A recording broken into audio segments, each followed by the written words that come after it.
Hello friends, welcome to my YouTube channel. Today we are going to discuss about general knowledge questions with answer.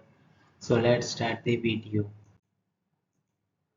First question is ભારતની પ્રથમ railway university કયા શહેરમાં સ્થાપવામાં આવી હતી? So option A Surat, B Vadodara, C Mumbai and option B Chennai. So over here first answer option B Vadodara. Correct? Option B Vadodara. So ભારતની પ્રથમ railway university Vadodara શહેરમાં સ્થાપવામાં આવી હતી. નેક્સ્ટ ક્વેશ્ચન ઇઝ ભારતના પ્રથમ કાયદા અધિકારી તરીકે કોને ગણવામાં આવે છે? ઓપ્શન એ સર્વોચ્ચ અદાલતના ન્યાયમૂર્તિ, એટર્ની જનરલ, સી રાષ્ટ્રપતિ and option D કેન્દ્રના કાયદા મંત્રી. So over here right answer is option B attorney general.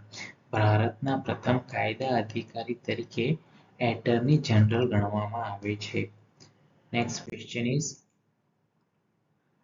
બે કે તેથી વધુ રાજ્ય વચ્ચે એક જ વડી અદાલતની સ્થાપના કરવાની સત્તા કોની પાસે છે? ઓપ્શન એ સંસદ, બી રાષ્ટ્રપતિ, સી સર્વોચ્ચ અદાલત, D Lok Sabha. So over here right answer is option A સંસદ. બે કે તેથી વધુ રાજ્ય વચ્ચે એક જ વડી અદાલતની સ્થાપના કરવાની સત્તા સંસદ પાસે છે. નેક્સ્ટ ક્વેશ્ચન ઇઝ જાફરાબાદ તાલુકો ગુજરાત રાજ્યના કયા જિલ્લામાં આવેલો છે? Option A Ahmedabad, B Valsad, C Amreli and D Jamnagar. So over here right answer option C Amreli. તો જાફરાબાદ તાલુકો ગુજરાતના અમરેલી જિલ્લામાં આવેલો છે. નેક્સ્ટ ક્વેશ્ચન ઇઝ કિંમત અને માંગ વચ્ચે કેવો સંબંધ છે?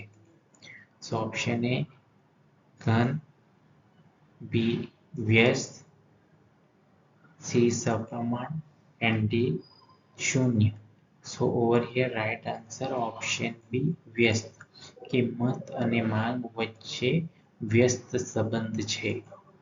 નેક્સ્ટ ક્વેશ્ચન ઇઝ ટ્રસ્ટીશિપ યાની કે વાલીપણાનો સિદ્ધાંત કોણે રજૂ કર્યો? So option A Kautilya, option B Pandit Deendayal, option C Gandhiji and option D Keynes. So over here right answer is option C Gandhiji. Trusteeship એટલે કે વાલીપણાનો સિદ્ધાંત ગાંધીજીએ રજૂ કર્યો. નેક્સ્ટ ક્વેશ્ચન ઇઝ ભારતમાં કેવા પ્રકારની બેકારી જોવા મળે છે? સો ઓપ્શન એ ચક્રીય, ઓપ્શન બી માળખાગત, ઓપ્શન સી નિરપેક્ષ, ઓપ્શન ડી સાપેક્ષ. So over here right answer is option B માળખાગત. ભારતમાં માળખાગત પ્રકારની બેકારી જોવા મળે છે. Next question is Jain